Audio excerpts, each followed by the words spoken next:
जो ये ट्रैफिक अपने को छोड़ नहीं रही, कब से ट्रैफिक लगे, कब से ट्रैफिक ठीक है, एटलीस्ट पुणे में नहीं हम कोई उड़ा के नहीं जाएगा, ट्रैफिक ही बेटर है। वेलकम टू लर्न प्रोडक्शन के। सॉरी भाई, क्या कर माइक भाई? ना माइक चलता है ना चार्जिंग है। अनुराग कश्यप करना प्रोडक्शन। जो भी रिलेटिव्स जाके बोलते हैं, 4 लोग जो भी जाके बोलते कि यार ये इनका बेटा ये कर रहा है, Right. मेरी आपसे विनती है कि और 4 लोगों को जाके बोलो, हमारा व्यूज बढ़ेगा। हमारा ये लोग आके बोल रहे हैं, मैं नाम नहीं लूंगा, बट लोग आके बोल रहे कि हम लोग ये कॉमेडियन का लाइव शो देखने गए थे, उससे ज्यादा फनी लगा। क्या बात कर रहा है ब्रो? बट मतलब मुझे अच्छा भी लगा, बट ठीक है, अब वो सब्जेक्टिव है comedy. So hey guys, welcome back to our second episode of Casual Conversation with Kaushal, and today we have one of my favorite comedian who is like I've introduced this new character जो अभी आया है, एक अलग ही किरदार मुझे इसके video के थ्रू मैंने उनका देखा है, and he is very genuine good comedian I must say। मैंने जब इनको शायद उसका एक वीडियो आया था, कॉलेज का वीडियो था इनका, एंड मैंने वो वीडियो देखा, मैंने कहा ये कौन बंदा है, ये कौन आ रहा है नया जो ऐसे ये अचानक से कॉमेडी में कैसे चला गया। एंड आई वाज लाइक कि भाई अच्छा कॉमेडी कर रहा है, एंड धीरे धीरे मैंने देखा कि he is getting his due, like मतलब बहुत सारे कॉमेडियंस होते हैं वो जो पुराने कमेंट्स वो आते हैं, उनको बहुत टाइम लगता है एक सेट ऑफ ऑडियंस मिलने के लिए, लेकिन मैंने देखा जैसे जैसे वो करते जा रहा था धीरे धीरे उसकी फैन बेस बहुत अच्छे तरीके से बिल्डअप होगी, और उसके जोक्स और उसके जो टाइमिंग है बहुत सही है, और क्योंकि people are liking his work तो उसे वो रिकग्नाइज मिल रही है। एंड फिर हमारी बातचीत भी हुई कुछ दिनों में कि तुम कैसे इसमें आए, and like how you choose to be a comedian still हुआ ऐसे मेरे को क्लिक हुआ, एंड बहुत अच्छा लगा। एंड मैंने उनसे पूछा कि देयर इज़ माय चैनल, कि आप वीडियो करोगे कि मेरे साथ ही, लाइक ओके पर कभी भी, एंड सो हम्बल सो कि झट से रेडी हो गए करने के लिए। तो टुडे वी हैव करण खोर भाई। ये what's up guys, what's going on, कैसा है भाई? ये क्रेजी एकदम। Thank you for doing this. क्या चल रहा है भाई? सब्सक्राइब करो भाई को, लाइक चलते चालू हो गया ब्रो। सब subscribe please subscribe to this channel. What's up guys, क्या चल रहा है तुम लोग का हालचाल कमेंट में बताओ, और हम लोग अभी कॉन्वर्सेशन करते रहेंगे, चलेंगे अपने कैजुअल टॉक्स। अपना थीम ही वैसा है कि कैजुअल बकचोदी करने वाले हैं। शर्ट वर्ट में कैजुअल कपड़ों में जो ये ट्रैफिक अपने को छोड़ नहीं रही, कब से ट्रैफिक लगे, कब से ट्रैफिक ठीक है, एटलीस्ट पुणे में नहीं हम कोई उड़ा के नहीं जाएगा, ट्रैफिक ही बेटर है। And Karan, how is life going bro? कैसे चल रहा है? एकदम क्रेजी। कॉमेडी स्टार्ट करने के बाद तो सब अच्छा ही हो रहा है, लाइक नो बुरी नज़र, बट सब मस्त चल रहा है एकदम क्रेजी। धीरे धीरे मैंने स्टार्ट किया, मुझे लगा नहीं था इतना अच्छा रिस्पांस मिलेगा, बट बहुत ज़्यादा ही अच्छे से और जल्दी फास्ट मिलना चालू हो गया। हाँ। मैं उतना भी रेडी प्रिपेयर्ड नहीं था कि इतना अच्छा रिस्पांस आएगा इतने फास्ट। वही मैं चल रहा है बहुत अच्छे से। वही मैं अभी भी लोगों को बता रहा था कि मैंने देखा है, लाइक हम इतने भी अभी नए कि हमें मालूम नहीं कॉमेडियंस और वो कैसे स्ट्रगल होता है, क्या कुछ होता है, पता है बहुत सारे कॉमेडियंस आए हैं, उन्होंने बहुत लिटरली बहुत मतलब जी जान लगा के, मतलब काम एक साइड पे अपना जॉब भी कर रहे होते हैं और कॉमेडी भी कर रहे होते हैं, लेकिन इतना स्ट्रगल मिलता है उनको स्टेज परफॉर्मेंस में मिलने के लिए। आई फील कि थोड़ा सा लक फैक्टर भी रहता है इसमें, थोड़ा सा, बट बाकी सब तो अपने वर्क और आर्ट पे डिपेंड रहता है। मैंने जैसा सोचा था कि मेरा तो कुछ था नहीं कि मैं कॉमेडी स्टार्ट करूंगा, लाइक लास्ट ईयर के स्टार्ट में भी मैंने कभी सोचा नहीं था मैं कॉमेडी स्टार्ट करूंगा। क्या हुआ, मैं समय रैना को बहुत अच्छे से फॉलो करता हूँ, लाइक पहले से लॉकडाउन से। तो मुझे एक दिन दिखा कि ये बंदा कुछ शो कर रहे हैं इंडियाज गॉट टैलेंट करके, और कोई इतना इंटरेस्टेड भी नहीं था, रफ्तार के साथ कुछ तो कर रहा है बंदा, 500 रुपये टिकट है, जाके देखते क्या हो रहा है। मैं भी घर पे था तो जाके देखते क्या हो रहा है। मैं गया वहाँ पे, इंडियाज गॉट टैलेंट का फर्स्ट एपिसोड, 20 बंदे बैठे थे ऑडियंस में, 20-30 बंदे हार्डली, एंड वो फिर वो बकचोदी चालू हुई उधर, एंड इतना क्रेजी था वो, बहुत मज़ा आया। फिर धीरे धीरे मैंने और फॉलो करना स्टार्ट किया। फिर जब उसने फर्स्ट एपिसोड डाला यूट्यूब पे, इतना ज़्यादा उसको रिकग्नाइजेशन, इतना ज़्यादा फेम मिला, इतना ज़्यादा सक्सेस हुआ वो शो, तो उसके बाद फिर वो चालू ही हो गया। एंड कहीं पे मुझे भी फिर वो थोड़ा सा अंदर मेरे क्या बोलते हैं सबकॉन्शियसली आने लगी, इस फील्ड में मुझे भी जाना है। राइट एंड कैसा होता था ना, मैं अभी अपना बकचोद कैरेक्टर तो पहले से है, राइट तो दोस्त बोलते अरे जा कॉमेडी स्टार ट्राई कर, कोई मुझे लगता था ये तो मजे ले रहे, सार्केज्म होगा ये सब। तो मैंने एक दिन सोचा यार क्या बात, सच में ट्राई कर सकता हूँ, लोगों को तो दोस्तों को तो हंसाता ही हूँ, स्टेज पे भी जाके कर लूंगा। राइट थोड़ा ओवर कॉन्फिडेंस था मुझ में, मैं जाके स्टेज, अरे यार फक हो गया यार। कोई नहीं हो जाएगा। एक मिनट, हाँ। तो मुझे लगा कि स्टेज पे भी जाके कर ही लूंगा, फर्स्ट ओपन माइक जाके किल करूंगा, सब पागल हो जाएंगे, ये मेरा ओवर कॉन्फिडेंस था। जैसे अभी तुम लोग नहीं है, किसी की वीडियो आई, कोई किसी ने मतलब माइल्ड जोक मार दिया या ज्यादा अच्छा जोक नहीं मारा, वो ये तो हम भी कर लेंगे, ये तो हम इसी स्टेज पे जाके कर लेंगे, ऐसा नहीं होता। स्टेज पे जाके बोलना बहुत ज्यादा फर्क होता है, जो तुम लोग रियल लाइफ में बोलते हो और जो जाके स्टेज पे बोलते हो, बहुत ज्यादा डिफरेंस होता है उसमें। स्टेज पे जाके डिलीवर करना इज समथिंग डिफरेंट। तो मैं गया, फर्स्ट हाइब्रिड में ही हो रहा था, मेरा फर्स्ट ओपन माइक मैंने हाइब्रिड में किया था। अच्छा। तो आई वेंट एंड मैंने एक सॉर्ट ऑफ 4 मिनट्स का कुछ लिखा था टाइम पास, जो मेरा लाइफ का थोड़ा सा। तो आपका वो पहला स्टेज परफॉर्मेंस था मतलब? हाँ नहीं ऐसा नहीं, I used to do stage performance मतलब स्कूल के टाइम में, अच्छा। तभी नहीं था स्टेज फेयर, बट जो पैंडेमिक का पीरियड आया और जो मेरे 11-12 जी प्रिपरेशन वो सब था, उसमें मैंने स्टेज पे जाना छोड़ ही दिया था। मतलब मेरी वही पूरी लाइफ एक पढ़ाई बन गई थी, बस फोकस ऑन स्टडी वो सब हो गया था, तो मैंने स्टेज पे जाना छोड़ ही दिया था। बट उसके बाद अभी मैं जब गया स्टेज पे, लाइक आफ्टर 5 to 6 years, मैं ऐसा काँप रहा था कि अभी बोल क्या, मैं सब मेरा जो लिखा हुआ सेट है वो भूल गया, और मैंने जो लिखा भी था वो ठीक ही था, लाइक थोड़ा डार्क था, थोड़ा माइल्ड जोक्स थे। और क्या हुआ ना, ओपन माइक का एक सीन रहता कि ऑडियंस बहुत कम रही थी, क्योंकि 4 लोग बैठे थे सामने, और उसमें 2 बंदे वेल यंग मेरे एज के, और बीच में आंटियाँ अंकल मतलब एजेड लोग बैठे थे। तो मैंने एक जो किया सब हंसे, दूसरा जो किया एक वो यंग लोग हंसने लगे, फिर मैंने तीसरा डार्क कर दिया, वो फ्लो में आ गया। अच्छा, तो चल गया, तो वो लोग मुझे घूर रहे थे कि अभी ये क्या बोल रहे हैं, उसमें मेरा पूरा कॉन्फिडेंस चला गया और मैं पहले 1 मिनट में स्टेज से उतर गया। और आप तू नया भी था ना उसमें, तेरे को पता नहीं था कैसे ऑडियंस। एक्चुअली मेरा और कॉन्फिडेंस भी था थोड़ा सा कि मैं कर लूंगा। अच्छा। तो फिर मैंने नहीं भाई ऐसा नहीं होता, फिर मैंने धीरे धीरे आर्ट फॉर्म सीखना चालू किया कि कैसे होता है कॉमेडी, क्या होता है सेट राइटिंग। अब सबका अलग रहता है राइटिंग प्रोसेस में, मैंने फिर एक मेरा राइटिंग प्रोसेस बिल्ड किया कि मैं जो भी लिखूंगा या जो भी सेट लिख के जाऊंगा, फुल्ली प्रिपेयर्ड जाऊंगा, कि मुझे पता रहना चाहिए किस जोक पे कैसा लाफ आने वाला है, किस जोक पे कौन सी ऑडियंस किधर क्या हंसेगी, और किस वर्ड को किस वे में बोलना है, डिलीवरी एंड टाइमिंग, टोन भी होना चाहिए, टोन ऑफ द वर्ड, वो रिदम, जैसे रैप में नहीं देखते हम लोग बीट पे लिरिक्स आता है, वैसे कॉमेडी का भी रिदम होता है। वो रिदम में अगर तू करेगा ना तो वो बहुत अच्छे से एक साउंड मिक्सचर बहुत अच्छा बनता है उसका, और वही थोड़ा सा इधर उधर हो गया ना तो थोड़ा सा वो फक हो जाता है, तो वो भी कवर अप करना आना चाहिए स्टेज। वो एक अलग क्या बोलते हैं उसको, टैलेंट है, इम्प्रोम्प्ट बोलते हैं उसको। तो वही सब मैंने फिर धीरे धीरे सीखना चालू किया। फर्स्ट ओपन माइक मेरा हुआ था अगस्त में, और उसके जो मैं बॉम्ब वो स्टेज पे जाके फटी गई फिर मेरी पूरी, कि नहीं भाई ये थोड़ा बहुत ज़्यादा ही मुझे मतलब गंदा लगने लगा कि यार ये क्या हो गया, मैंने कैसे जाके स्टेज पे हक दिया। मतलब वो मेरा ईगो या मेरा जो भी था वो एक्सेप्ट नहीं कर पा रहा था कि स्टेज पे जाके फंबल भी कर सकता हूँ। फिर नहीं ऐसा मैंने फिर खुद को नहीं, हम तो वैसे ही उसी दिमाग में होता है कि नहीं हो ही नहीं सकता ये, क्योंकि कभी जो तुम लोग यूट्यूब पे देखते हो कॉमेडियंस का जो भी सेट आता है या जो भी वीडियो आता है, वो फुल्ली प्रिपेयर होने के बाद they try they go hit open mic, वो भी बॉम्ब होते हैं, ऐसा नहीं कि बड़े कॉमेडियंस बॉम्ब नहीं होते, सब जाके बॉम्ब होते, अपना सेट ट्राई करते, दे लाइक फिल्टर आउट करते कि जोक कैसा होना चाहिए, दे मेक द जोक, फिर वो जाके अपना टाइट बना रिकॉर्ड करते हैं और वो अपलोड करते हैं। तो उसमें तुम लोग को दिखता नहीं ना कि कितना उसके पीछे काम हुआ है। तो पीपल तो बस बैठे जज करने के लिए, भाई मैं बोलता रहता हूँ, लोगों ने बनाया, लोगों को वही समझ नहीं आता कि आप जो 2 मिनट या 5 मिनट या 10 मिनट का सेट देखते हो, हाँ उसके पीछे उसमें बहुत घंटे में मंथ लगते हैं, हाँ एग्जैक्टली, पूरा सेटअप होता है उसके पीछे। वो जो देख कुछ कॉमेडियंस का तो नहीं पता, कुछ कॉमेडियंस जल्दी बना लेते हैं अपना सेट, बट मैंने जितना देखा है, अपने क्राफ्ट को बनाया वैसा उसने मैंने जितना देखा है, 1 घंटा लिखने के लिए it takes 1 to 1.5 year। Right. क्योंकि वो 1 घंटा ऐसे कि उसमें लाफ पूरा आना ही आना चाहिए। अगर ऑडियंस पैसा देके तुम्हें देखने आ रही है तो उन्हें डिसअपॉइंट नहीं कर सकते तुम। और वो लाइक मैंने ऐसा एक सीखा है इस कॉमेडी में आके कि गंदा शो जाए अच्छा शो जाए। वो बस उस रात तक दिमाग में रहना चाहिए।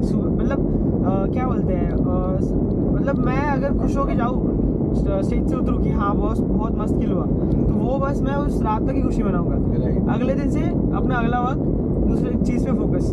मैं वो एक ही चीज़ पे अगर अटका रहूँगा ना, तो मैं बाकी चीज़ें नहीं कर पाऊंगा। राइट टोटली वही तो भाई, वैसे तो एंड मेरा तो ऐसा है, I keep trying new things, I keep trying new fort like I keep trying new genre of comedy. मैं पहले थोड़ा सा डार्क ही करता था, बट मैंने अभी क्लीन करना भी चालू कर दिया। मैंने एक बार फिर अभी पॉलिटिकल भी किया, और उसके बाद मुझे पॉलिटिकल लिखना थोड़ा जम रहा है, बट अभी इतना कैमरा वाला सीन हो गया तो छोड़ दिया वो। Bro that shit bro. आपको क्या लगता है जो अभी जो सिनेरियो चल रहा है सब जगह? मेरा पर्सनल ओपिनियन तो ये है कि जो भी हुआ, हर एक को अपना ओपिनियन रहता है कि नहीं पसंद आया, हर एक का अपना टॉलरेंस लेवल रहता है कि नहीं ये जोक मुझे नहीं पसंद, ये जोक मुझे नहीं पसंद। एक जोक का ऐसा ना, वो है ही उस वे में कि कभी टकले पे जोक मार दिया, कभी किसी मोटे पे जोक मार दिया, तो टकला छोड़ के बाकी जो असर है ना, तो एक टकले को बुरा लग रहा है, तो ऐसे हर जोक का है, किसी एक को बुरा लगेगा, बाकी तो एंजॉय करेंगे ना। तो ऐसा देख के, ऐसा हम लोग देखने जाए तो कुछ जोक बनेंगे नहीं फिर। अगर वो इंसान कुछ लिख के रहा है, उसको पता है, उसे भी पता है कि इस पे हिट मिलने वाली है, या कौन जो, अगर वो ये सोचना बंद कर दे कि अभी सब मुझे हिट करेंगे या मेरे को ऐसा फायर होगा मेरे पे, तो वो जोक लिखना ही बंद कर देगा। अगर कॉमेडियंस को वो अपना ओपन माइंड पूरा खुल के वो जोक्स नहीं लिखेगा, तो कभी जोक्स लिख ही नहीं पाएगा। और कॉमेडी का कैसा रहता है ना, जो भी कॉमेडियन जो लिख के ला रहा है या जो भी स्टेज पे आके बोल रहे हैं, वो मीन नहीं करता, दे आर जस्ट जोक्स। यही तो समझ लगता है ये स्टेज पे कुछ गंदी वल्गर चीजें बोल रहे हैं, मतलब ये ऐसा ही है, इसका कैरेक्टर भी वैसा नहीं। हम लोग स्टेज पे एक कैरेक्टर लेके जाते हैं, we play that character on the stage. हम लोग ऑफ स्टेज बहुत अलग रहते हैं, सबका अपना अपना रहता है पर्सनल लाइफ, कोई नहीं एक्सप्रेस कर पाता ऑफ स्टेज। मतलब मैंने बहुत कॉमेडियंस देखे हैं जो ऑफ स्टेज एकदम शांत रहते हैं, किसी से बात नहीं करके अपना अपना रह के फोन में, स्टेज पे आके एकदम खुल जाते हैं। स्टेज पे आके वो बंदा है ही नहीं, एकदम स्टेज पे जाके किल कर रहा है, जाके क्रेजी बातें बोल रहा है। ऑफलाइन इंट्रोवर्ट, स्टेज पे जाके एक्सट्रोवर्ट रहता है ऐसा किसी का, तो उनका वो एस्केप है ना, वो चीज एस्केप है, एग्जैक्टली एस्केप ही है वो चीज। मेरे को लगता है जो भी कॉमेडियन, जो भी आर्टिस्ट, जो भी है, वो कोई भी फील्ड हो, वो जो देखा है आपने, उनके रियल लाइफ में बहुत शांत रहते हैं वो लोग। लेकिन जैसे वो कैमरे के सामने आते हैं ना, अभी मेरा जैसे, मैं खुद का बताऊं तो मैं ऑफ स्टेज भी थोड़ा सा रहता हूँ बकचोद बंदा बन के, नहीं मैं मुझे ऑफ स्टेज में बकचोदी करनी है, मैं करता रहता हूँ कुछ ना कुछ, बट एक वो रहती है ना पर्सनल सॉफ्ट साइड कि नहीं अभी मुझे मेरी स्पेस चाहिए। बहुत हो गया। जैसे क्या होता है, जब से मैंने कॉमेडी स्टार्ट की ना, हर एक बंदा या हर एक मेरा दोस्त या हर एक जो भी बंदा मुझे नया मिल रहा है, वो मुझे कॉमेडियन के पर्सपेक्टिव से देख रहा है। मेरा वैसा नहीं कि कॉमेडियन छोड़ के करण भी है अलग, टोटली जो करण कॉमेडी छोड़ के भी उसके पास अपनी लाइफ है, अपने फ्रेंड्स है, बाकी टॉपिक्स है जिस पे वो बोल सकता है, सीरियस बातें भी कर सकता है, अपनी बाकी ट्रॉमास है जो भी वो शेयर कर सकता है, नॉर्मल जो करण कॉमेडी स्टार्ट करने के पहले था। तो वही है मेरा। और जो एक कैमरा का सीन हुआ, उसमें हमारी टेक इसकी हाइब्रिड को क्यों जोड़ा? हाइब्रिड की क्या गलती थी? वो तो बस एक स्टेज है ना ब्रो। हैबिटाट्स ने कितने लोगों को वॉइस दिया है ब्रो। अगर आप किसी की कोई भी चीज़ है, वो अपना अलग था, और हैबिटाट्स को फोन भाई जो किया है, मैं I was literally in tears भाई की हैबिट, क्योंकि हम दोनों ही गए थे शो पे, जो समय वाले इस पे गए थे। मैं फर्स्ट टाइम गया था हैबिटाट्स पे ब्रो। लेकिन मुझे जो एनर्जी मिली है वहाँ पे जाके, आई वाज, और उस समय मैं थोड़ा सा, मेरे कुछ गंदा फेज चल रहा था, एंड मैं जब वहाँ पे गया, मैंने बेड्स में बैठा, और मुझे जो खुशी मिली है bro, I can't even describe that feeling. Comedy बहुत लोगों के लिए वो है, लाइक क्यूर है। राइट लाइक बोलते हैं ना, कोट है ना, laughter is a medicine, right. वो है ब्रो, है।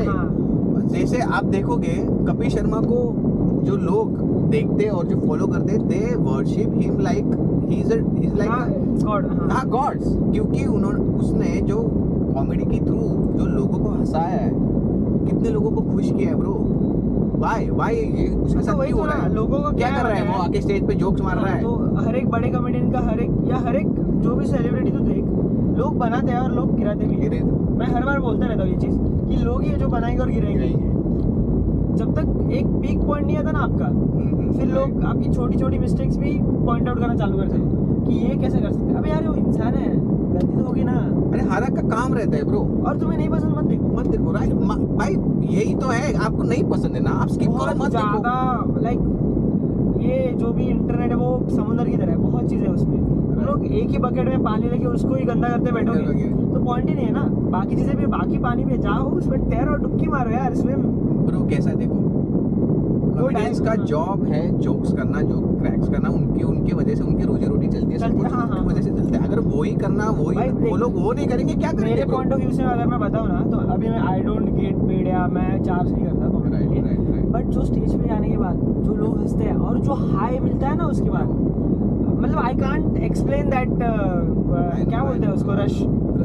एड्रेनलिन रश, एकदम क्रेजी कि फिर कुछ समझते नहीं, वो एकदम हाई में चला जाता हूँ मैं तो। यार 4 लोग हंसते मेरे पे तो क्या वैल्यूएशन मिलता है। और 4 छोड़ो 4000 8000, मैं तो 8500 लोगों के सामने परफॉर्म किया और सारा किल हुआ था। वो तो आगे करेंगे अपन डिस्कस, वो क्या सीन हुआ था, बट बहुत ज़्यादा रश मिलता। वही है हम लोग के लिए यार, तुम लोग हंसे हम लोग खुश, क्या चाहिए और क्या चाहिए। और अगर कोई दुखी बंदा आके बोल रहा है कि आपकी वजह से मेरा डिप्रेशन चला गया या आपकी वजह से मैं बहुत खुश हूँ, ये जो तेरा मुझे तो क्या चाहिए। और एक आर्टिस्ट को अगर उसकी आर्ट लोगों के दिल में जाके बस रही है भाई, वो लोग आप खुद बोले बिकॉज ऑफ यू, हाँ, कुछ मेरे चेहरे पे स्माइल आई या कुछ भी, मेरे घर पे प्रॉब्लम चल रहे थे, मेरी मम्मी पापा बहुत दुखी थे, हम लोग बैठ के आपको देखते हैं, तू बड़ा फनी लगता है, हमें बहुत सारा डिप्रेशन चला जाता है, दिन भर थक गया तो फिर तेरी स्टोरीज देखी तो बहुत अच्छा लगता है। ऐसा कोई थोड़ा भी आगे वैलिडेशन दे देता है ना तो बहुत अच्छा लगता है। वही तो है ना भाई, हर एक इंसान वैलिडेशन के पीछे तो होता है, सबका दिखाने का तरीका अलग होता है, राइट। क्योंकि देख भाई, हम इंसान है, रियल लाइफ में बहुत स्ट्रगल होते हैं, करियर को लेके, पर्सनल लाइफ को लेके, बहुत सारी चीजें होती हैं। उसमें कोई बंदा के बोल दे because of you I am smiling, तो वो क्या चाहिए ब्रो? किसी दुखी के चेहरे पे अगर खुशी देख रहे हैं हम तो क्या चाहिए। और यही तो सक्सेस है यार। हाँ भाई, टॉकिंग अबाउट मेरे पर्सनल चीज़ों से भाई, जो मुझे कॉमेडी ने, मेरे जो गंदे फेज चल रहे थे, जितने में आई वॉज वेरी डिप्रेस और बहुत सारी चीज़ें से गुजर रहा था मैं, उसमें जब समय का शो आया इंडियाज गॉट लेटेंट, मैं भूल चुका था ब्रो कि मेरे कुछ प्रॉब्लम चल रहे लिटरली। एंड ये जो लेटेंट का सीन है ना, लेटेंट ने बहुत बंदों की लाइफ बदलाई। मैंने तो बहुत क्लोजली देखा लेटेंट। फर्स्ट एपिसोड से मैं अर्पित बाल वाले एपिसोड में गया था, मैंने बहुत सारे शूट्स देखे लेटेंट के परफॉर्मर्स मेरे दोस्त है, केशव जावा, दीपक यादव, संतोष पात्रा, उनके साथ शूट भी किया है। मैंने उनके साथ शूट भी किया है भाई। मैंने देखिए लाइफ कहाँ से कहाँ बदली उनकी। एक छोटी सी वीडियो, एक 15 मिनट का बस पार्ट ऑफ 1 घंटे में 15 मिनट क्या चेंज कर सकता है लाइफ बंदे की। तो ये इतना सा शो अगर इतनी पॉजिटिविटी दे सकता है तो एक छोटे से नेगेटिव पार्ट के लिए क्यों इतना बॉयकॉट करना है? ठीक है, उन लोगों ने गलती की होगी, जो भी था गंदा ही बोला, बट ठीक है, वो ऐसा भी तो खुद से बोला, वो तो अलग पार्ट है का। बट लोगों को ये नहीं समझ आता ब्रो, लोगों को ये नहीं समझ आता कि एनर्जी भी कुछ होती है। उस प्लेटफॉर्म पे एनर्जी ऐसे रहती है ना ब्रो कि वो निकल जाता है, वो होता है। ऑफ कोर्स वो एक्चुअली वो शो का फॉर्मेट ही वैसा है कि it pushes you to cross the boundaries. और हम कुछ चीजों को जस्टिफाई नहीं कर रहे। उसने जो किया, उसने जो बोला वो गलत ही था, बट इतना गलत नहीं कि आप, कुछ लोग बोले उसे फांसी पे चढ़ा दो, उसको, वो तो फनी भाई, कुछ भी लोग बोलते हैं उसको काला लगा के देश में घुमाए, कुछ भी भाई। देखो चीज भाई, इंडिया में क्या क्या, बाकी दुनिया में क्या हो रहा है ब्रो, उस पे तो कोई नहीं आएगा, उस पे तो कोई गया नहीं उनके घर का कुछ फोड़ने या कुछ करने। डाली थी हाइब्रिड तोड़ने के बाद, अब मैं बोलूंगा नहीं, लाइक लिटरली एक बंदा एक जगह पे पॉन देख रहा था, वो जगह क्यों नहीं तोड़ी ब्रो? वो तोड़नी चाहिए ना। फिर ऐसा हो रहा है तो ब्रो उस स्टोरी के भी तेरे को बोला कि डिलीट कर ब्रो। हाँ, मुझे कॉल आता है। अगर सच्चाई किसी के सामने रखो, जिसकी सच्चाई है, तो वो बोलेंगे भाई नीचे रख, इसको तो ये कर दे, वो कर दे। ब्रो जो रियली दुनिया में जो है उसके बारे में बात। कॉमेडी का सीन क्या हुआ है ना, मैंने जब से स्टार्ट किया मैंने देखा है कि कॉमेडी बहुत पीक पे जा रही थी। तो कॉमेडी बहुत, मैंने जैसे स्टार्ट किया मैं देख रहा था, कॉमेडी बहुत ऐसे पीक जा रही है, सब अच्छा हो रहा है, सब वो अपने आईपीज बना रहे हैं, लेजेंड आ रहा है, प्रीटी गुड रोस्ट शो आ रहा है, गुजराल ने अपना आईपी निकाला, सब अपना कुछ बना रहे, मधुर विडली ने अपना, ये सब लेटेंट के बाद हुआ है, तूने अगर देखा है तो सब अपना कुछ एक्सप्लोर कर रहे हैं, and that's not the bad thing. अच्छा चल रहा है ना, लोगों को मिल रहा है कुछ, और सडनली सब कोलैप्स होने लगा। राइट लेटेंट वाला सीन, कामरा वाला सीन, आरजे प्रणीत को मारा, तो फिर एक और पूरा पॉलिटिकल इन्वॉल्वमेंट हो रहा है इसमें। मतलब लाइक देयर आर जहाँ पे पॉलिटिक्स घुसता है ना ब्रो, टू क्या बोलते हैं लुक एट बट उनको बस छोड़ा अभी क्या ही बोलूं। वही तो ना, उन भाई वहाँ नहीं मिली ना इनको वहाँ जाके रिकग्नाइज नहीं मिलेगी, उनको वो मसाला नहीं मिलेगा ब्रो जो यहाँ पे मिलेगा। उनको पता है यहाँ पे जाएंगे तो भाई हमारे मैं तो एक चीज बोलूंगा कि जो दिखाया जाता है ना मीडिया में, या जो भी हमें दिख रहा है ना, उसके पीछे बहुत कुछ चल रहा है पहले से। चीजें दिखाई जाती है एक है, उसके पीछे रीजन 4 है।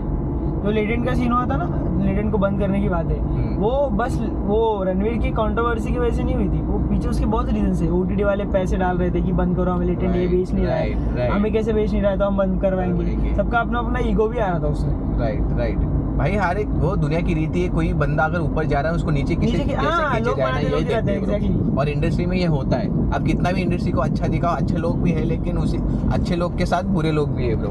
कम्युनिटी बट मैंने देखा स्टैंड अप की कम्युनिटी बहुत ऐसी यूनाइटेड है, सब में यूनिटी है। कोई एक दूसरे पे ये नहीं करता कि इसका खराब हो गया तो हम लोग हाथ उठा देंगे। राइट, जैसे प्रणीत का हुआ, समय का हुआ, कामरा का हुआ, सब लोग आ रहे हैं।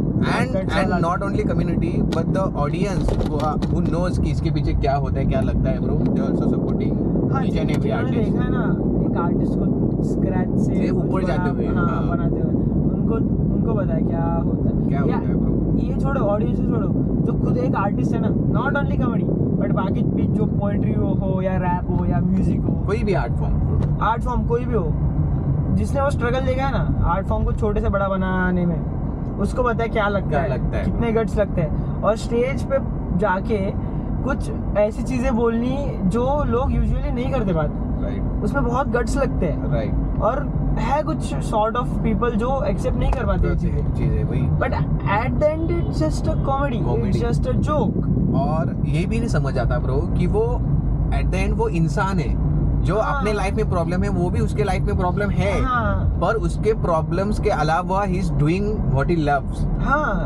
एंड उसे एक मुकाम तक ले जाने के, वहां तक उनको जाना है, ये प्रॉब्लम के साथ वो लोग वो भी परस्यू कर रहे हैं। How difficult that is bro, वो बहुत डिफिकल्ट होता है वो चीज़ करने के लिए। एज एन आर्टिस्ट मैं भी थोड़ा बहुत आर्टिस्ट हूँ, आई नो, एंड पूरी लाइफ रिस्क लगाते हैं हम लोग, क्या पूरे रिस्क फैक्टर पे होता है। आर्टिस्ट जैसे कभी भी ऊपर जा सकते, कभी भी नहीं जा सकता है ब्रो। मैं तो बोलता रहता हूँ कि तुम लोग में जो आर्ट फॉर्म है, तुम लोग में जो हिडन टैलेंट है, जो भी है, तुम लोग को लगता है इंट्रूसिव थॉट्स कि मुझे ये शायद करना चाहिए था, don't sit and just regret, go and try. क्या होता चल जाए, क्या पता, ठीक है नहीं चला तो नहीं चला, बट तूने ट्राई तो किया एटलीस्ट बाद में जाकर रिग्रेट नहीं होगा कि मैंने ट्राई नहीं किया, शायद मैं भी कर लेता। एग्जैक्टली शायद मैं भी लेटेंट का फॉर्म भर जाता, फेमस हो जाता, ऐसा लगे ना बाद में। तुम लोग ट्राई करके देखो भाई, rejection is the part of the game and failure also. Failure is not against success, failure is a part of success. मेरा स्टार्टिंग थोड़ा बॉम्बिंग से हुआ था यार, मैं जाके काम रहा था स्टेज पे। मैं बताता हूँ, फर्स्ट ऑफ ऑल मैंने अगस्त में किया, उसके बाद मैं कॉलेज चला गया, मैंने छोड़ दिया था कि नहीं मैं कैसे करूँ, मेरे पास मैं जब तक कुछ अच्छा नहीं लिखूंगा तब तक मैं स्टेज पे जाऊँगा। Welcome to learn production. Sorry भाई, क्या कर माइक ना माइक चलता है ना चार्जिंग है। अनुराग कश्यप गंदा प्रोडक्शन। बेंचुत क्या करूं भाई, नहीं है प्रोडक्शन भाई, नहीं है। करो रे इसको थोड़ा सुपर चैट भेजो, लवड़े का तो इसको डोनेशन दो, इसके केटोलिन डाल अपना अभी डोनेशन। अबे बेंचुत नहीं है, क्या करे भाई, नहीं है प्रोडक्शन अभी, सस्ता है भाई, स्ट्रगल कर रहे हैं हम, आपके जैसे ही है स्ट्रगल ही कर रहे हैं भाई। अच्छा बैन तो नहीं हो रहे लवड़े। तो 2% बैटरी थी। कहाँ पे थे हम, क्या बोल रहे हैं भाई, यू टेलिंग अबाउट योर। तो भाई फिर जैन में 3 किलर शोज किए, और एक मेरे कॉलेज में किया ऑडिटोरियम में, बहुत मस्त गया। और उसी दिन दूसरा था सिम्बासिस में, वहाँ पे भी ऐसे ही लर्न प्रोडक्शन माइक ही नहीं चल रहा था वहाँ पे, तो वहाँ पे मैंने लवड़े का माइक, मैंने बोला था गालियाँ और नहीं है, और मैंने ओपन में लवड़े का माइक, और सब जोर से चिल्लाने लगे, मजा आ गया था। सिम्बासिस के हर शो में ऐसे ही रहता है, गंदा प्रोडक्शन। अभी सोशल्स में भी मेरा उन लोगों ने शो रखा था, इंडिया सेमीफाइनल्स का टाइम, न्यूजीलैंड वर्सेस इंडिया था आई गेस, तभी भी ऐसे ही प्रोडक्शन था। मेरे से क्या भाई, मैं अकेला बंदा हूँ, मैं सब करता हूँ भाई, तेरे से करवाया मैंने माइक का। मैं कह रहा भाई अकेले बंदा हूँ, सब करता हूँ भाई, स्ट्रगल चल रहा है, एक मुकाम टाइम पे पहुंचूंगा ना तब आना बैंक को, इधर से भी कैमरा उधर से भी कैमरा इधर से भी कैमरा, समझे ना, ऐसे भी लेंगे एकदम और मस्त मस्त। क्या हाँ, तो फिर जैन में 3 शोज किए, बहुत मस्त गया। फिर फरवरी में क्या था ना, मेरे कॉलेज के इवेंट्स थे बड़े बड़े एकदम क्रेजी इवेंट्स। एक BCS करके इवेंट होता है जहाँ पे सब MLAs MPs। अच्छा मेरा ही कॉलेज लर्न था क्या? मेरे कॉलेज में लवड़ा कुछ नहीं हुआ। तो BCS भारतीय छात्र संसद, ये इवेंट होता है जहाँ पे सब MPs MLA सरपंच सारे बड़े पॉलिटिशियंस आते हैं। तो वो इवेंट 3 दिन का था और उसमें कल्चरल इवनिंग रहता है। अच्छा। तो मुझे लगा कि चलो करते हैं अपना स्टैंड अप दिखाते, थोड़ा बड़ा क्राउड आएगा, थोड़े बड़े लोग भी होंगे, तो लेट्स ट्राई समथिंग न्यू, ना डार्क ना ऑफेंसिव ना थोड़ा सा रोस्ट वाला ह्यूमर नहीं है, अपन सेटल रखेंगे, अपन थोड़ा witty humour, clean humour, but political. अच्छा अच्छा। अब ये क्या रहता है ना पॉलिटिकल कॉमेडी का, पॉलिटिकल का क्या रहता है ना, बहुत रिस्की है पॉलिटिकल कॉमेडी। अच्छा। थोड़ा भी इधर उधर टोन हो गया ना तो खत्म है फिर। अच्छा ओके ओके ओके, समझ गया। तो मैंने क्या सोचा, हमारे कॉलेज में एक सीनियर एडवाइजर है, बड़े कॉमेडियन है वो बहुत, संजय उपाध्याय नाम है उनका, अपने पापा लोग जानते हो। अच्छा अच्छा ओके। बहुत बड़े स्पीकर है वो, तो वो बैठे रहते हैं हमारे मतलब फाउंडर के ऑफिस के यहाँ पे। अच्छा। तो मैंने सोचा जाके इनसे एडवाइस लेता हूँ पॉलिटिकल कैसे लिखना होता है। अच्छा ओके। तो फिर मैं रोज उनके साथ जाके बैठता था। वो बोलते हैं मैं कुछ नहीं लिख के दूंगा, तू तेरे वो वेलकमिंग कि बैठ जाओ। हाँ, दे आर लाइक कि तुम लोग कभी भी आओ मेरे साथ बैठो, मैं यू आर मोस्ट वेलकम। अच्छे बहुत अच्छे पॉलिटिशियन भी है मतलब। हाँ नहीं वो, हाँ ठीक है बोल सकते हैं। तो वो ऐसे पॉलिटिकल कॉमेडी करते थे स्टेज पे पहले। अच्छा ओके। तो मैं बैठा उनके साथ, बोले मैं कुछ लिख के नहीं दूंगा तुझे, तो तेरा लिखेगा, मैं बस बताऊंगा कैसे डिलीवर करना है। अच्छा। मतलब ही वाज लाइक कि तू सीख राइट राइट राइट। मैं लिख के दूंगा, तू जाके बोलेगा पॉइंट ही नहीं तेरे, आर्ट का तेरी स्किल का दिख रही है। Right right right. तो मैं बैठा, अब मैंने कभी ना लिखी थी पॉलिटिकल कॉमेडी, ना मैंने लिखा था कभी विटी ह्यूमर। विटी क्या होता है, छोटे से पन पे हंसाना लोगों को, क्या रे ये कैसे हो गया इसमें। Right right. मतलब ना ऑफेंसिव ना नॉर्मल टॉक्स, बस घुमा के बोलने का, गूगली बेसिकली। तो मैं बैठा उनके साथ, तो मैं उनको बताता था ये मेरे थॉट्स थे कि आज मेरे दिमाग में इतना आया, मैं दिन भर सोचा, ये मेरे ऑब्जर्वेशंस थे, ये मैंने रिसर्च करा पॉलिटिकल कॉमेडी या जो भी मुझे करना है मेरे सेट के बारे में, ये मैं डाल सकता हूँ। तो मुझे कहते थे ये मत डाल, ये तेरे पे आएगा, बैकफायर हो सकता है, ये रिस्की है थोड़ा, ये इसका नाम मत ले, तो इसको अगर बिना नाम ले कैसे डिफाइन करना कि ये वही बंदा है, लोगों को समझे कि ये इसी के बारे में बात कर रहा है। तो फिर वो करते करते मैंने एक अपना सेट डेवलप कर दिया। तो उनका क्या था ना कि तू सेट लिख रहा है पॉलिटिकल कॉमेडी, बट पॉलिटिकल का ये मतलब पॉइंट ही वो कि कोई ऑफेंड होगा ही, there is left and there is right. मैं एक पे जोक मारूंगा लेफ्ट ऑफेंड होगा, राइट पे जोक मारूंगा लेफ्ट मारूंगा राइट ऑफेंड होगा। तो उन्होंने मुझे क्या बोला कि तू तेरा पूरा सेट लिख, जितना भी तुझे लिखना है, और सेट के एंड का पार्ट पोएम रख जो तू तेरी खुद की बना। हाँ काइंड ऑफ कि तू तेरी खुद की पोएम लिख जिसमें फ्लिप होगा, मतलब पूरा अगर अब तू अगेंस्ट द सिस्टम बोल रहा है तो एंड में टुवर्ड्स द सिस्टम होगा। राइट। तो मैंने फिर क्या किया, एक थीम बनाई अपने सेट की कि मतलब वही मेरा, फिर मैं जब राइटिंग लिखना सीख गया था ना, उसमें मैंने ये खुद का कर दिया था, मतलब खुद का एक रहता ना एक्स फैक्टर जो मेरे सेट में लोगों को दिखेगा कि ये थोड़ा सा करता है, ये थोड़ा सीरियस भी बोलता है, ये थोड़ा पोएट्री भी मारता है बीच बीच में, थोड़ा कॉमेडी भी करता है, मतलब कॉमेडी के अंडर ये सब आएगा। अच्छा ओके। तो मिक्स ऑफ ऑल। तो मैंने क्या सोचा, मैं जो भी जहाँ पे भी सेट करूँगा एक थीम रखूँगा सेट की।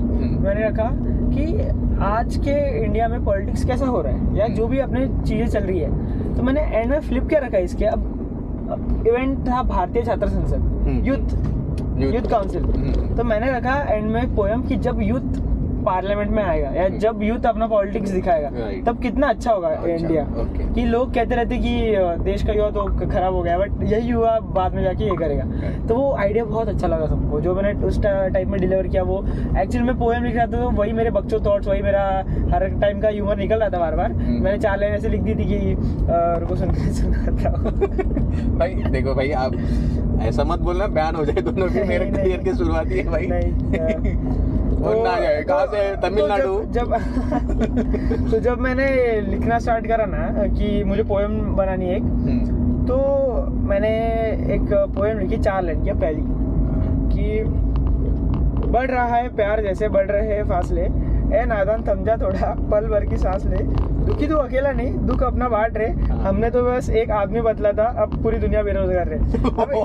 अब ये मैंने क्यों लिखा था क्या होता है, तो ऐसे टाइम पास थॉट्स है। अच्छा। ये सब नहीं करना, बकचोदी नहीं करनी, वहाँ पे जाके एक सीरियस, एक अच्छी जिसमें ह्यूमर भी हो, जिसमें सीरियसनेस भी हो, तो मैं लिखने बैठा, रात भर कर जाऊँ, फिर वो स्किल्स निकल रहे थे अंदर से, राइटिंग स्किल्स। कितना टाइम लगता है भाई? नहीं, टाइम तो जाता है बहुत। मैंने वो पूरी रात लगाई, वो एक पोएम लिखी।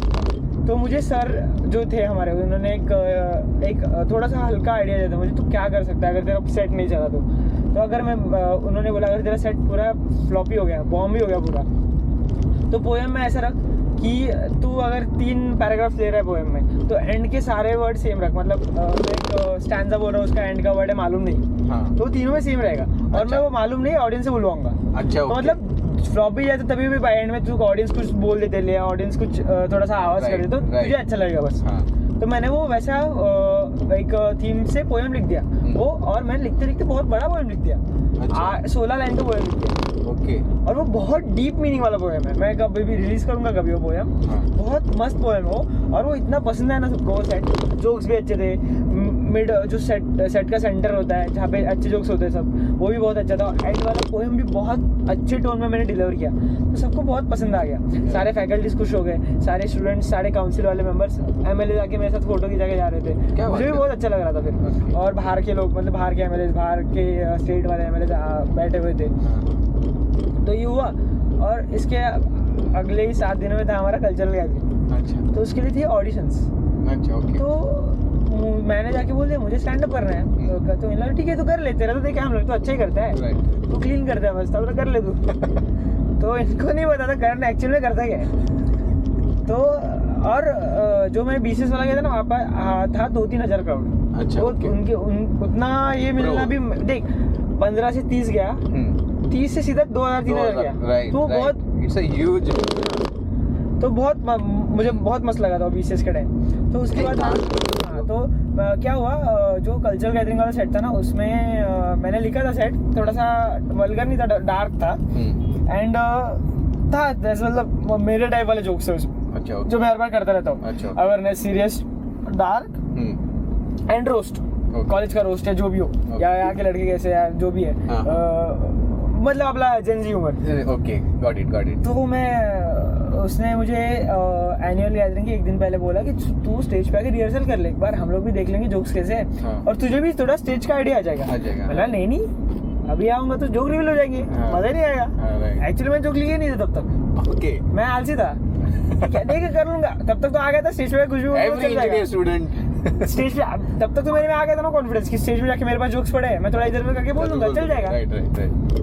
तो वो हुआ, मैं गया स्टेज पे, एंड लाइक क्राउड था 9000, 8.5 के 9 के, फुल वाइल्ड क्राउड। मेरी पूरी फट चुकी थी कि क्या करूं मैं अब इतने क्राउड के सामने, इतना स्टेज फियर पूरा बाहर निकला था वापस। तो मैं गया, मैंने स्टार्ट किया, वो पूरा रॉ सेट लिखा था मैंने, वापस 15 मिनट पहले लिखा हुआ सेट। अच्छा। बेटर आइडिया लेके कुछ तो लिख दिया, मेरे जोक्स इधर उनको कंबाइन कर दिया, फ्लो लिख दिया, एकदम इम्प्रोम्प्ट लिखा हुआ सेट में गया, मैं कर रहा हूँ, क्राउड पूरा वाइल्ड हो रहा है, मैंने ऑफेंसिव ह्यूमर करना स्टार्ट कर दिया। फिर वो इसमें आके रेंज में आके अच्छा चल रहा है, बीच में आके एक बंद एंकर आके मुझे बोला डार्क मत कर, फैकल्टी चिल रही है। क्या बात कर रहा है? सुन, तो ये हुआ, वो मेरे कान में आके बोल रहा है, और मैं पूरा जोन आउट था तभी, मैं पूरा वो वाले जोन में था, स्टेज वाले जोन में, कि जहाँ माचो था तुम लोग भाई, मैं तो करूंगा।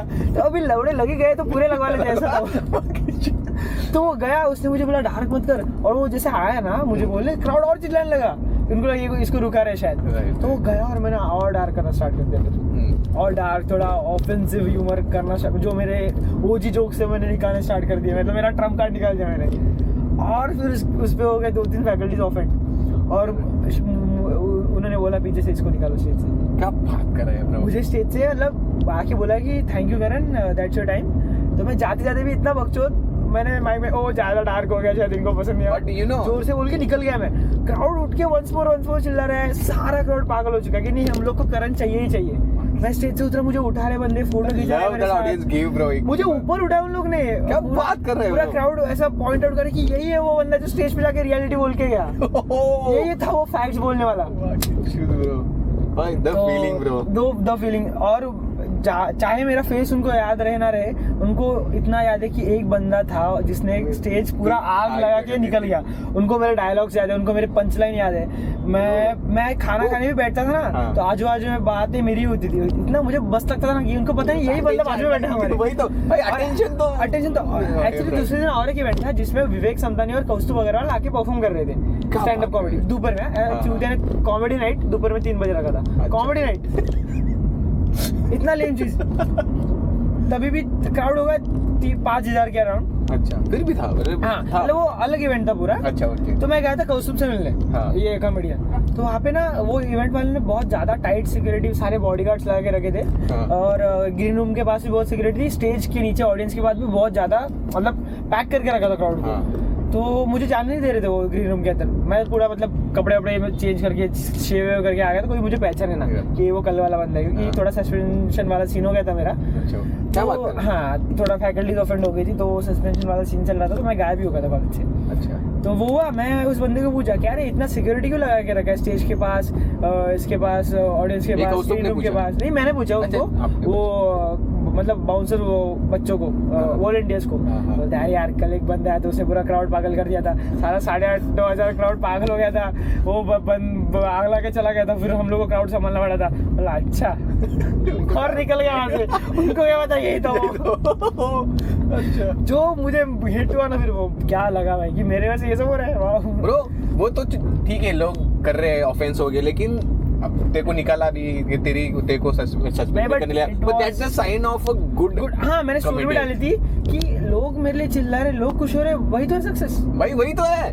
क्या है कॉमेडियन को? भाई ऑडियंस, एक आर्टिस्ट के लिए ऑडियंस सब कुछ होती है, एंड ऑडियंस एक्सेप्ट कर रही है। ऑडियंस हंस रही है। 9,000 अगर अच्छे तो 9,000 लोग हंस रहे हैं, वो लोग उठ के चिल्ला रहे, उनको मैं याद, उनको मेरे डायलॉग्स याद है, मुझे उठा रहे हैं भाई, डायलॉग्स तक याद है। हाँ, और अभी मेरा पूरे कॉलेज में वही आइडेंटिटी बन गया कि ये वो कॉमेडियन। अच्छा, मतलब सब मतलब मुझे मिल गया रिकग्नाइजेशन कॉलेज में भी उस सीन के बाद। एक्चुअली क्या हुआ था, जो मैंने जैन में ऑडिटोरियम शो किया था ना, वहाँ पे कोई फैकल्टीज नहीं थी, तो मैंने बहुत फाउंडर पे जो मैं कॉलेज पे जो कर लिए थे, और एंड में मैंने एक पोएम, वही मेरा क्या बोलते हैं, element in my element, I was in my element, and stage पे मैंने इम्प्रॉम्प्ट पोएम बोल दी एंड करने के लिए, एंडिंग ऑन हाई, कि वो एक्चुअली कॉलेज का नाम है world peace university, MIT world peace university. मैंने बोला पता नहीं चाहती है हमारी फीस कहाँ, पता नहीं चाहती है हमारी फीस का नाम में वर्ल्ड पीस, जिंदगी में पीस का। निकल गया ये बोल के। तो ये भी बहुत वायरल गया था कॉलेज में कि एक बंदा, नहीं ऑफेंड नहीं हुए, इनको लोगों को बहुत मजा आया था कि एक बंदा स्टेज पे जाके ये बोल के गया। ओके, उस बहुत इधर उधर फैली थी। अच्छा, ओके। तो उनको एक आइडिया लगे, तो कोई तो स्टैंड अप कॉमेडी करता है कॉलेज में, और ये इवेंट में तो मतलब सबको पता ही चल गया कि यही है वो बंदा।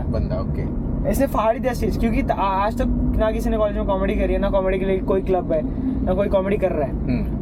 एक रैंडम सेकंड ईयर का बंदा आके स्टेज फाड़ के जा रहा है, जिसके मतलब रजिस्टर, उनके लिए भी तो ये नया है ना, उनके लिए भी तो नया है, कभी हुआ नहीं होगा ऐसे कॉलेज में। मुझे लोग आके बोल रहे हैं, मैं नाम नहीं लूंगा, बट लोग आके बोल रहे कि हम लोग ये कॉमेडियन का लाइव शो देखने गए थे, उससे ज्यादा तो नहीं लगा। क्या बात कर रहे हैं ब्रो। बट मतलब मुझे अच्छा भी लगा, बट ठीक है, वो सब्जेक्टिव है, कॉमेडी सब्जेक्टिव, उसका किसी को पसंद आता, किसी को नहीं पसंद। बट ये टाइप का अगर मुझे कॉम्प्लीमेंट मिल रहा है तो और क्या चाहिए फिर ब्रो। अगर वो सच्ची में बहुत दिल से बोला होगा, हाँ, कि भाई ये लोग का शो देखना, मैं क्या बोल रहा हूँ, माय पॉइंट वाज कि मैं जा रहा हूँ स्टेज पे, 9,000 क्राउड सामने, वो लोग जानते भी नहीं करण कौन है, मैं पहले ही 10 सेकंड में जाके अगर उनका क्राउड चीयर ले रहा हूँ, उनका दिल जीत रहा हूँ, तो मेरे भी कुछ तो बात होगी ना। ऑब्वियसली कुछ तो कर रहा हूँ ना, कुछ तो कर रहा है। क्योंकि पहले मुझे जब मैंने कॉमेडी स्टार्ट की थी ना, मुझे लगता था कि मैं कर रहा हूँ इसलिए दोस्त सपोर्ट कर रहे हैं, मुझे सपोर्ट दिखा रही कि अपना कर रहे हैं लोग, तो भाई दोस्त तो ऐसे तो गंदा भी कर रहे होंगे तो सही बोलेंगे, बट जो बंदे मुझे जानते नहीं, जो जिनको पता ही नहीं कौन है, वो भी अगर मुझे आके सपोर्ट दिखा रहे हैं कि तू अच्छा कर रहा है, तू करते रहे, तेरा इसमें करियर बन सकता है, तो बहुत तेरे में पोटेंशियल है वो, तो मैं कुछ तो कर रहा हूँ ना, तो वही तो है। और देख, मैं भी थर्ड पर्सपेक्टिव में भी तेरा फैन ही हूँ ब्रो, एज ऑडियंस भाई है जो है ब्रो, मुझे लगता है कि अपने यहाँ जैसे हम जिस बैकग्राउंड से हम लोग हैं, इस चीज को ज्यादा अप्रिशिएट नहीं करते एक्चुअली, एंड बीइंग माय अभी अपन थोड़ा अपना सेगमेंट एंड कर रहे हैं ना, तो मैं बोलना चाहूंगा कि जो भी रिलेटिव्स जाके बोलते हैं, 4 लोग जो भी जाके बोलते हैं कि ये इनका बेटा ये कर रहा है, मेरी आपसे विनती है कि और 4 लोगों को जाके बोलो, हमारा व्यूज बढ़ेगा, हमारा उनको ही बोला और 4 लोगों को जाके बोले, Right, इससे हमारा व्यूज बढ़ेगा, लाइक्स आएंगे।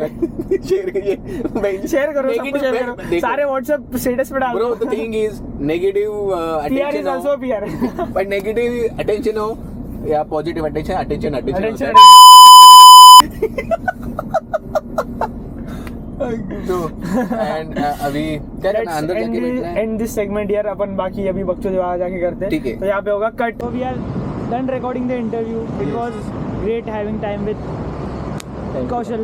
Thank you, Ali. Pleasure, bhai, because it was fun. It was great talking to you, and thank you for doing this interview with me. And it अरे was बहुत मजा आया भाई, बहुत बकचोदी की मस्त, मेरे एकदम को कैजुअल रैंडम टॉक्स। ये ऐसा इंटरव्यू था जहाँ पे लगा कि ब्रो एक ये ऐसा बस बात आर्टिस्ट कर और रहे हैं। ऐसा लगा दोस्त बात कर रहे दोस्त बात कर रहा है। It was very fun. And फिर जो हमारे जो सब क्राउड मिला हम लोग को, इट वॉज लाइक जो फन इंटरेक्शन था, इट वॉज ग्रेट।